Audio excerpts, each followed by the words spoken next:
নমস্কাৰ প্ৰিয় বন্ধুসকল, মোৰ ইউটিউব চেনেল আৰু ফেচবুক পেজলৈ সকলোকে স্বাগতম জনাইছোঁ। যিহেতু বৰ্তমান বহাগ মাহ আৰম্ভ হৈছে আৰু দীঘলীয়া মই ভিডিঅ' কৰা নাই, গোটেই বছৰটো দিলে বহুখিনি দীঘলীয়া হৈ যায়, 1 ঘণ্টা লাগি যায়।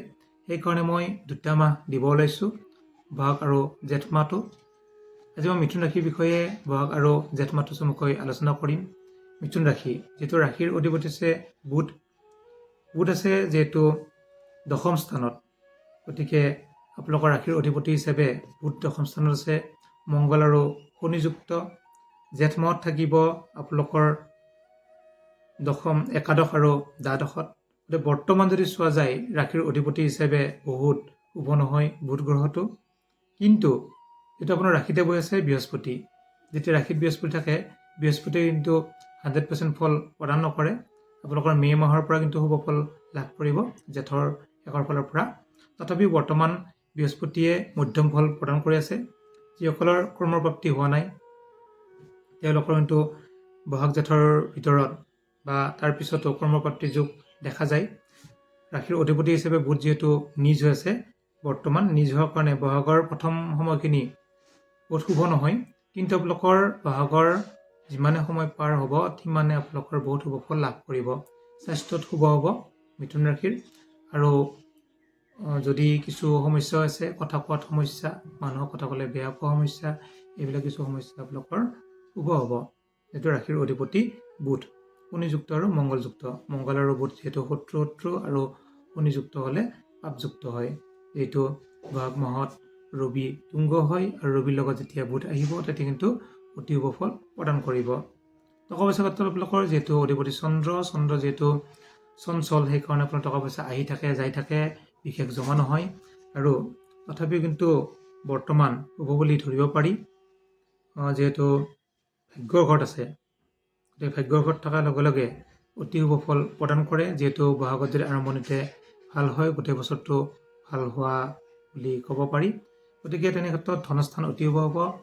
আপোনালোকৰ ধন প্ৰাপ্তি যোগ আছে এই 2 মাহত, 2টা মাহতে শুভ ফল লাভ কৰিব। চন্দ্ৰৰ কাৰণে পানীৰ ব্যৱসায় যদি আপোনালোকে কৰে, যিসকলে কৰি আছে তেওঁলোকৰ অতি হ'ব। যিসকলে গাখীৰৰ ব্যৱসায় কৰে, পনীয়া বস্তুৰ ব্যৱসায় কৰে, তেওঁলোকৰ কাৰণে টকা পইচা অহাত বহুত চান্স থাকিব ধনস্থান হিচাপত। গতিকে আমি যদি চাওঁ, যিহেতু আপোনালোকৰ ভাতৃস্থানত আছে কেতু, ভাতৃ ভগ্নী বা যিসকলে খুৰা ল'ৰা পেহী ল'ৰা আছে মিথুন ৰাশিৰ, তেওঁলোকৰ কিন্তু অকণমান পেটৰ সমস্যা হ'ব পাৰে আপোনালোকৰ থ্ৰুৱেদি। কিন্তু অধিপতি হিচাপে ৰবি অতি শুভ। আপোনালোকৰ কিন্তু একাদশত থকাৰ কাৰণে, তৃতীয় ষষ্ঠ একাদশত ৰবি মংগল শনি থাকিলে বহুত শুভ ফল প্ৰদান কৰে। গতিকে ৰবিয়ে অতি শুভ ফল প্ৰদান কৰিব গোটেই বহাগ মাহটো। কিন্তু জেঠ মাহটো কিন্তু ভাতৃভগ্নীৰ কাৰণে অকণমান অশুভ থাকিব। তেওঁলোকৰ কৰ্মপ্ৰাপ্তিত অকণমান বাধা হ'ব পাৰে বা ভাগ্যত অলপ বাধা হ'ব পাৰে। গতিকে আপোনাৰ ভাতৃৰ পৰা আপোনালোকে কিছু সুখ লাভ কৰাৰ যদিও যোগ আছে, তথাপি কিন্তু অকণমান মনোমালিন্য হ'ব পাৰে। সেইকাৰণে কেতুৰ কাৰণে শনিবাৰে কেতুৰ মন্ত্ৰ জপ কৰিব। বহুদিন নহয়, 2-3 মাহ জপ কৰক, বহুত শুভ ফল লাভ কৰিব। যদি আমি চাওঁ প্ৰাইমাৰী শিক্ষা বা উচ্চ শিক্ষা, প্ৰাইমাৰী শিক্ষাৰ যিহেতু অধিপতি বুধ, প্ৰথম অৱস্থাত বুধ যিহেতু নিচস্থ হৈ আছে, কিন্তু বহাগ মাহৰ মাজৰ পৰা প্ৰাইমাৰী শিক্ষাত অতি শুভ ফল লাভ কৰিব।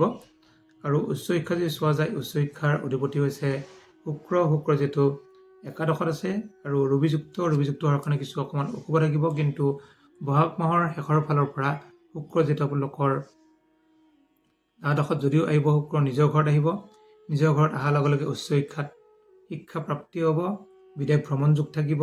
যিসকলে দূৰত যাব ইচ্ছা কৰে, তেওঁলোকে গৃহৰ পৰা বহুত দূৰত পঢ়িব পাৰে, বহুতখিনি ভাল ফল লাভ কৰিব আৰু ৰিজাল্ট বহুতখিনি ভাল হ'ব।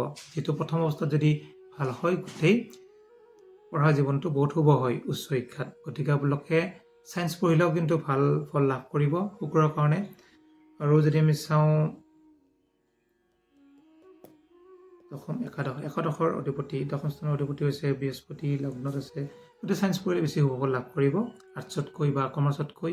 কমাৰ্চৰ হ'লেও মধ্যম ফল লাভ কৰিব, যিহেতু কমাৰ্চৰ অধিপতি আছে আপোনালোকৰ 10ম স্থানত আৰু শুক্ৰ যাব দ্বাদশত যোৱাৰ লগে লগে শুক্ৰই ভাল ফল প্ৰদান কৰিব। গতিকে উচ্চ শিক্ষাৰ ক্ষেত্ৰত আপোনালোকে গৃহৰ পৰা বহুত দূৰত যাব পাৰে নিজৰ ইচ্ছা কৰে, বিদেশ ভ্ৰমণ যোগ চলি আছে আপোনালোকৰ আৰু বহাগৰ মাজৰ পৰা চলিব। যদি আমি চাওঁ কৰ্মক্ষেত্ৰত আৰু ভাগ্যাধিপতি হৈছে যিহেতু আপোনালোকৰ শনি আৰু কৰ্ম অধিপতি হৈছে বৃহস্পতি। কৰ্ম অধিপতি যিহেতু আপোনালোকৰ ৰাশিত বহি আছে, যেতিয়া কৰ্ম অধিপতি ৰাশিত বহি থাকে কৰ্মৰ কাৰণে নিজে কষ্ট কৰি নিজে চেষ্টা কৰিহে কৰ্মপ্ৰাপ্তি যোগ থাকিব। নিজে চেষ্টা কৰিব লাগিব, যিহেতু কৰ্ম অধিপতি নিজৰ ৰাশিত বহিছে, চেষ্টা কৰিলে কৰ্মপ্ৰাপ্তি হ'ব। আৰু কৰ্মক্ষেত্ৰত যিহেতু অধিপতি বৃহস্পতি, যিসকলে শিক্ষক শিক্ষয়িত্ৰী আছে তেওঁলোকৰ কিছু অলপ বেয়া যুগ চলি আছে কিছুমানৰ। মিথুন ৰাশিৰ যিহেতু ৰাশিতে বৃহস্পতি বহি আছে, শিক্ষকসকলৰ কিছু শিক্ষকৰ যিহেতু যদি ৰাশিৰ ক্ষেত্ৰত বা লগ্ন যদি আপোনালোকৰ ভাল হয় নিজৰ জন্ম লগ্ন, তেতিয়া কিন্তু বহুত শুভ ফল প্ৰদান কৰি আছে বৃহস্পতিয়ে। কিন্তু ৰাশি হিচাপে কিন্তু বহুত শুভ নহয় শিক্ষকসকলৰ, কিন্তু ছাত্ৰ ছাত্ৰীসকলৰ বহুত শুভ। শিক্ষকসকলে যদি বৃহস্পতিবাৰে নিৰামিষ খাই বৃহস্পতিবাৰ পালন কৰে তেতিয়া কিন্তু শিক্ষকসকলৰ অতি শুভ। গতিকে তেনে ক্ষেত্ৰত আপোনালোকৰ কৰ্মৰ প্ৰাপ্তি যদি চাওঁ জেনেৰেল ল'ৰা ছোৱালীৰ, কৰ্মৰ অধিপতি বৃহস্পতি হিচাপে শিক্ষক শিক্ষয়িত্ৰী বা আনক শিক্ষাদান দিয়া এনেকুৱা কৰ্মবিলাক প্ৰাপ্তি হ'ব। গুৰু শিক্ষাগুৰু টাইপৰ। আৰু লগত মংগলৰ শনিও আছে, শনিৰ ক্ষেত্ৰত কাৰিকৰী বিদ্যা প্ৰাপ্তি হ'ব বা কাৰিকৰী আপোনালোকে চাকৰি পাব পাৰে। যিকোনো ক্ষেত্ৰত স্কিলত আপোনালোকে তেনে ক্ষেত্ৰত আগবাঢ়িলেও ভাল ফল লাভ কৰিব। শনি আৰু যিহেতু বুধ আছে আৰু মংগলো আছে, মংগলৰ কাৰণে আপোনালোকে যদি ব্যৱসায় বাণিজ্য কৰিব ইচ্ছা কৰে মংগলৰ কাৰণে আপোনালোকে ব্যৱসায় কৰিব পাৰে, বহুত ভাল ফল লাভ কৰিব। ব্যৱসায় কৰিলেও ব্যৱসায় কিন্তু উন্নতিৰ যুগ আছে, আপোনালোকে ব্যৱসায় কৰিব পাৰে। মংগলৰ কাৰণে আপোনালোকে লৌ তীখা যিহেতু শনিও আছে, লৌ তীখা এনেকৈ ব্যৱসায় কৰিব পাৰে। মাল্টিনেশ্যনেল কোম্পানী যদি কাম কৰিছে আপোনালোকৰ প্ৰমোচনৰ যুগ থাকিব। আপোনালোকে অকণমান ভালকৈ কাম কৰিলে এই 2 মাহত প্ৰমোচনৰ যুগ থাকিব। যিটো ৰবি আহিব আপোনালোকৰ দ্বাদশত, শুক্ৰ আহিব আৰু বুধ আহিব।